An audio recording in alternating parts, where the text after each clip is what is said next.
Alors, ce qu'il m'inspire de vous partager aujourd'hui, c'est la mère, cette enseignante.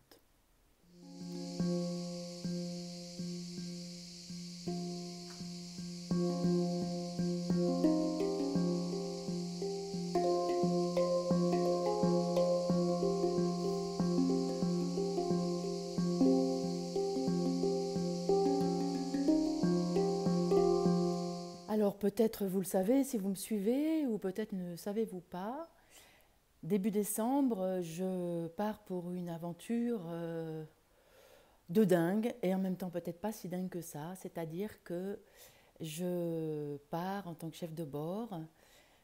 Quatre femmes embarquent avec moi, des femmes entre 25 ans et 52 ans. Moi, j'en aurai 58, je partirai juste après mon anniversaire. Traverser un demi-monde en catamaran pour rallier Tahiti. C'est un convoyage, donc nous partons à 3 catamarans tout neufs qu'il faut amener à Tahiti.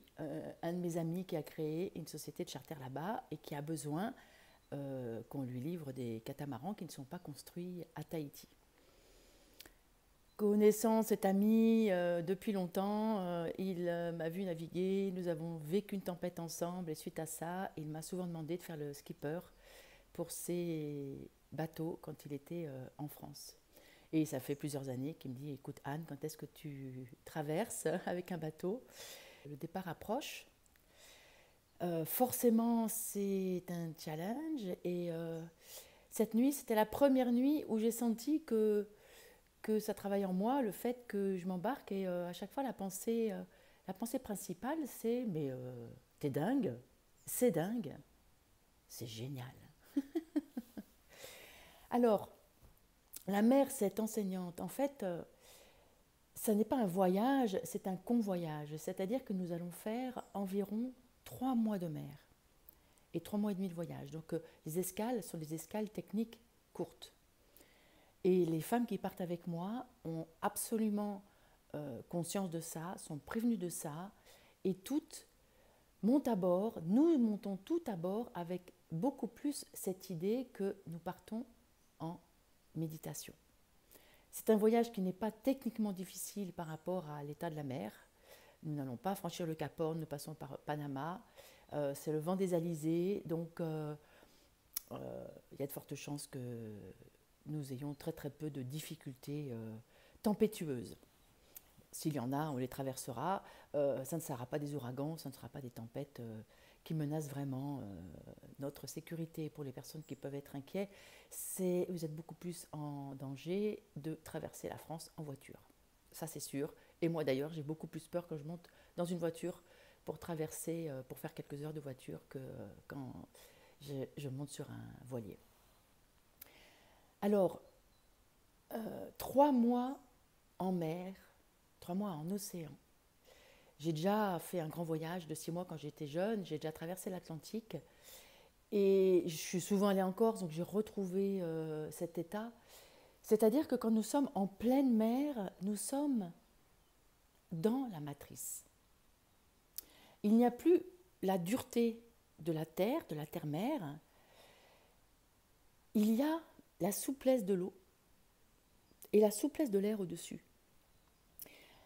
Et pratiquement entre les deux, la finesse de ces deux matières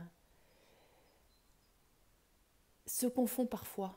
Et même à force d'être en mer, d'être en océan, nous rentrons dans une forme de béatitude. Et pour moi, c'est amniotique. La béatitude amniotique, nous venons d'être en mer. En mer, la maman.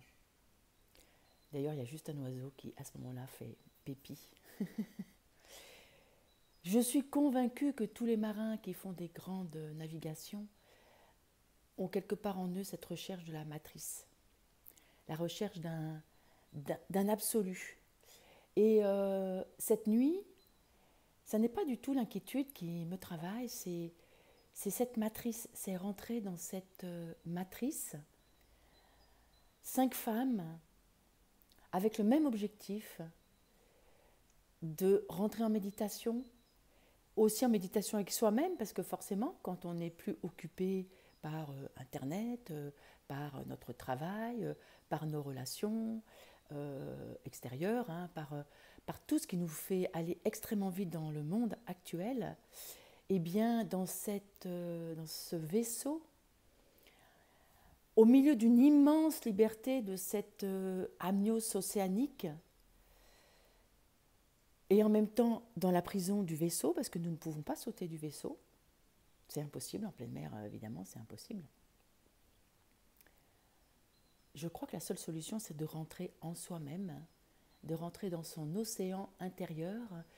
Et la facilité, c'est d'être en soi, en son océan, dans l'océan, entre mer et ciel, entre étoiles et profondeur.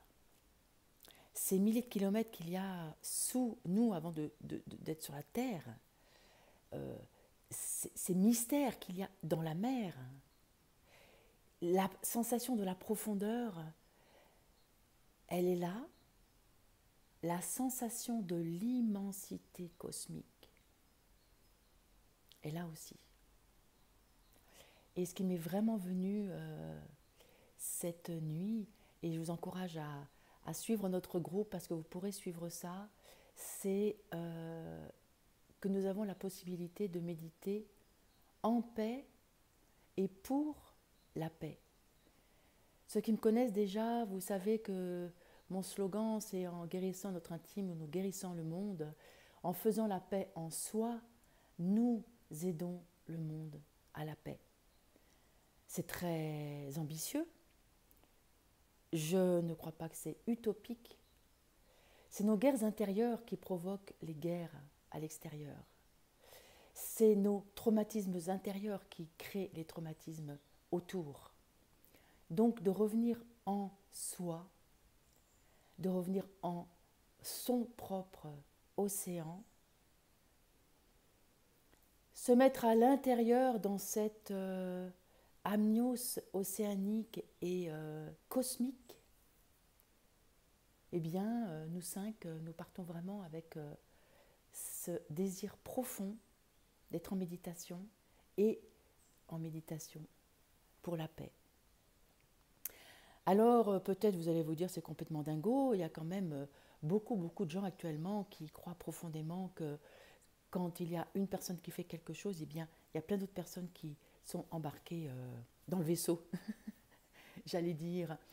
Donc, sans doute que toutes les personnes qui vont se relier à notre aventure, eh bien, vous pourrez avec nous vous relier à se méditer en soi, se méditer dans vos propres océans, vous mettre en paix et puis avec chacun notre part de colibri, notre part personnelle, nous pouvons œuvrer pour la paix.